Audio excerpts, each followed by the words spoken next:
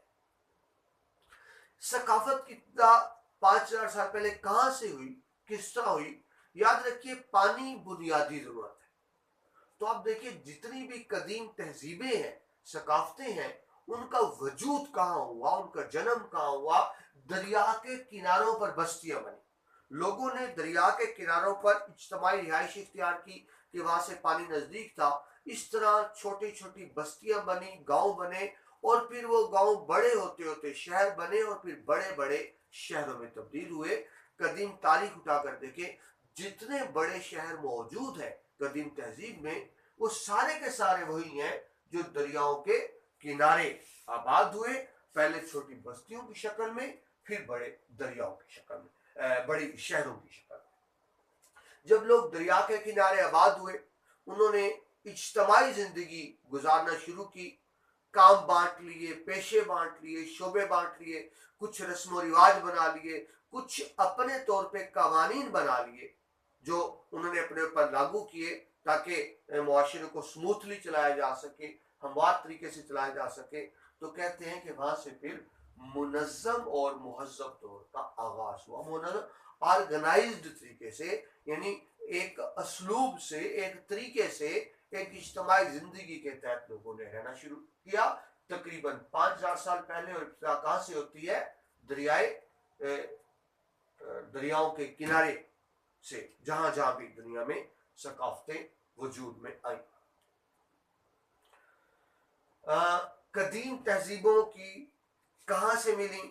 یہ ہمارے لیے بڑے فخر کی بات کہ سندھ میں لاڑکانہ کے قریب موہنجو دڑو ہے، اور پنجاب میں ساہیوال کے قریب ہڑپا ہے۔ یہ وہ مرکز ہیں جہاں انسانی تہذیب و ثقافت کی ابتدا ہو، یعنی ہم ایک ایسے خطے میں رہتے ہیں کہ یہاں تہذیب و ثقافت کی ابتدا ہوتی ہے، خاص طور پہ موہنجو دڑو میں۔ موہنجو دڑو کی ثقافت اتنی پرانی ہے جتنی دریائے نیل، یہ موہنجو دڑو کہا تھا دریائے سندھ کے کنارے، اس طرح دریائے نیل جو مصر میں، اس کے کنارے، اور دریائے دجلہ اور فرات کے کنارے بھی کچھ تہذیبیں وجود میں آئی ہیں۔ اور یہ کم و بیش وہی وقت بنتا ہے جب موہنجو دڑو کی تہذیب ہمارے سامنے نظر آتی ہے۔ تو 5000 سال قبل جو تہذیبیں ہیں ان میں موہنجو دڑو کی تہذیب شامل ہے، ان میں ہڑپا کی تہذیب شامل ہے، دریائے سندھ اور فرات کے کنارے جو تہذیبیں ہیں وہ بھی اس میں شامل نظر آتی ہیں، اور یوں مہذب زندگی کی ابتدا ہمیں نظر آتی ہے۔ یہ تو ایک مختصر سا تعارف ہوا کہ انسانی ثقافت کی ابتدا کہاں سے ہوئی۔ ابھی آپ کو عرض کی کہ موہنجو دڑو کی ثقافت کو جو سندھ میں ہے دنیا کی قدیم ترین ثقافتوں میں شمار کیا جاتا ہے۔ اور بھی ثقافتیں ہیں لیکن آپ کے سلیبس کا حصہ بنایا گیا صرف وادی سندھ کی ثقافت کو۔ تو اب ہم سوال کے اگلے بارے کی طرف بڑھتے ہیں، قدیم وادی سندھ کی ثقافت۔ میں نے بھی آپ کو عرض کیا کہ یہ ثقافت کہاں آباد ہوئی تھی؟ دریائے سندھ کے ساحل پر، یعنی دریا کی پٹی کے ساتھ ساتھ دنیا کی قدیم ترین ثقافت وجود میں آئی ہے 5000 سال پہلے، اور یہ اتنی پرانی ہے جتنی عراق اور مصر کی تہذیبیں۔ عراق اور مصر میں بھی قدیم تہذیبیں موجود ہیں، یہ اسی کی ہم اصل تہذیب تھی، یعنی 5000 سال پہلے ایک بڑی شاندار تہذیب موجود تھی دریائے سندھ کے کنارے۔ وہاں کے لوگ بڑے سیولائز تھے، ویل کلچرڈ تھے، ویل مینرڈ تھے، تعلیم یافتہ تھے، تہذیب یافتہ تھے، شعور یافتہ تھے، لیکن وقت کے ساتھ ساتھ وہ چیزیں ختم ہوتی گئیں۔ کہا جاتا ہے کہ 5000 سال پہلے یہ جو ثقافت ہے دریائے سندھ کی، یا موہنجو دڑو کہہ لیں کیونکہ سندھ میں ہے، اسی کو موہنجو دڑو کی ثقافت کہا جا رہا ہے۔ یہ 5000 سال پہلے اپنے عروج پر تھے، اور کتنا عرصہ عروج پہ رہی؟ 2500 سال۔ موہنجو دڑو کی ثقافت 5000 سال پہلے اپنے عروج میں تھی، 2500 سال عروج رہا، اور آج سے تقریباً 2500 سال پہلے یہ تباہ و برباد ہوئی۔ یعنی وہ ثقافت جو 5000 سال پہلے موجود تھی، لیکن 2500 سال پہلے یہ تباہ و برباد ہو گئی۔ ہمیں کب پتہ چلا؟ یہ تو برباد ہو گئی تھی 2500 سال پہلے۔ 1922 میں انگریزی دور حکومت میں سر جان مارشل کی زیر نگرانی موہنجو دڑو کے ٹیلے تھے، وہاں کھدائی کی گئی، تو پورا ایک شہر ایک بڑا منظم شہر موہنجودڑو کے ٹیلوں کے نیچے سے نکلا جو سر جان مارشل کی قیادت میں کھدائی ہوئی تھی. اسی عرصے میں ساہیوال میں بھی ہڑپا کی دریافت ہمیں نظر آتی ہے. بڑے حیران کن آثار نظر آتے ہیں. عزیز طلباء جو ہمارے ذہن میں بات ہے نا کہ آج کا انسان بڑا تعلیم یافتہ ہے, سائنس ٹیکنالوجی ہے. قدیم دور کے لوگ ان پڑھ تھے, جاہل تھے. عزیز طلباء ایسا نہیں تھا, ایسا بالکل بھی نہیں تھا. آپ کو پتہ ہونا چاہیے قدیم دور کا انسان ہم سے زیادہ تعلیم یافتہ تھا. بڑی سمپل سی مثال دیتا ہوں, آپ احرام مصر کو دیکھیں, کتنے شاندار طریقے سے بنائے گئے. اس طرح کی عمارتیں آج نہیں بن سکتی, پیرامڈز آج بھی نہیں بن سکتے. اتنے وزنی پتھروں کو کس طرح لایا گیا, کس طرح تراشا گیا, کس طرح ان سے پیرامڈز بنائے گئے. اس کا مطلب ہے وہ لوگ سائنس ٹیکنالوجی میں بہت آگے تھے. یہ جو ہم کہتے ہیں نا ہم سائنس ٹیکنالوجی میں آگے ہیں, ایسی بات نہیں ہے. آپ کو ایک دلچسپ مثال دوں, پہلی صدی ہجری کی بات کروں اور عرب کی بات کروں تو عرب میں ایک مسلمان سائنسدان تھے, انہوں نے ایک مصنوعی سورج بنایا تھا. وہ باقاعدہ طلوع ہوتا تھا, جب طلوع ہوتا تھا تو کئی میل تک رات دن میں بدل جاتی تھی اور پھر غروب ہوتا تھا.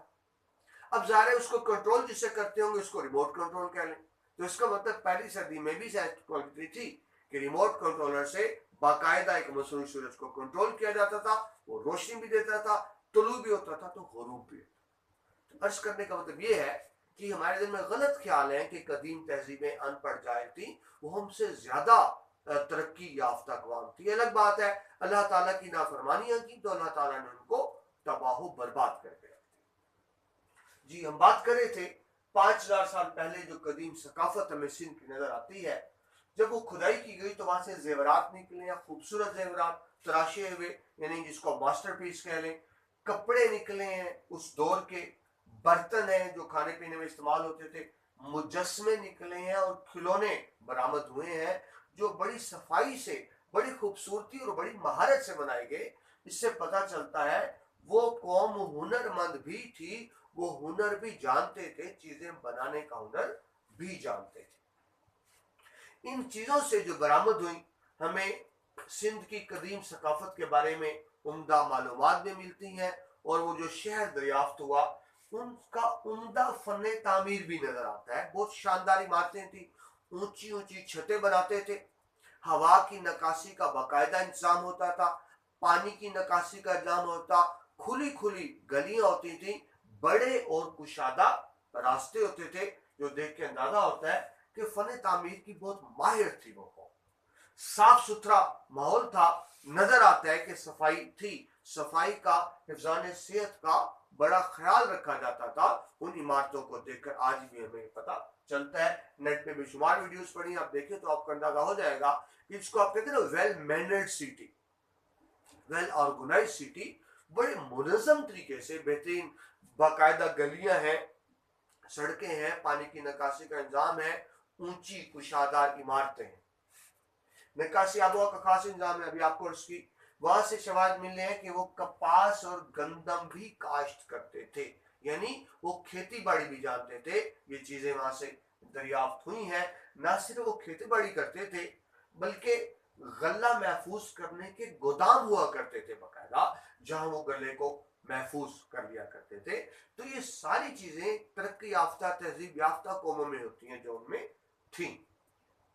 مذہبی عقائد کی بات کریں تو پتہ چلتا ہے وہ بت پرست قوم تھے, کیونکہ بت ہر جگہ بڑی کثرت سے دریافت ہوئے ہیں, جس سے پتہ چلتا ہے بتوں کی پوجا کرتے تھے. لیکن ایک اور بات بھی پتہ چلتی ہے کہ وہ آج ہندوستان کے ہندوؤں کی طرح مردوں کو جلاتے نہیں تھے, بلکہ مردوں کو باقاعدہ دفن کیا کرتے تھے, مردوں کی تدفین کیا کرتے تھے. تو یہ تو ہو گیا جی قدیم وادی سندھ کی ثقافت کی کچھ پہلو جو وہاں سے ہم نے کھدائی سے آثار نکلے ان کے بارے میں. اب ہم مزید آگے دیکھتے ہیں قدیم وادی سندھ میں کیا کیا خصوصیات تھے اس تہذیب کی, وادی سندھ کی تہذیب کی, جس کو موہنجودڑو کی تہذیب بھی کہتے ہیں. اس کی کیا خصوصیات تھیں؟ تو پہلے تو میں نے آپ کو عرض کیا ابھی کہ منفرد اور بہترین طرز تعمیر تھا. کنسٹرکشن جانتے تھے, تعمیر کرنا جانتے تھے, عمارت کو کس طرح سے تعمیر کرنا ہے, چھتیں کتنی اونچی رکھنی ہے, ہوا, روشنی, پانی کا نکاس کیسے کرنا ہے, گلیاں سڑکیں کس طرح ہونی چاہیے. تو بڑا شاندار طرز تعمیر ہمیں نظر آتا ہے.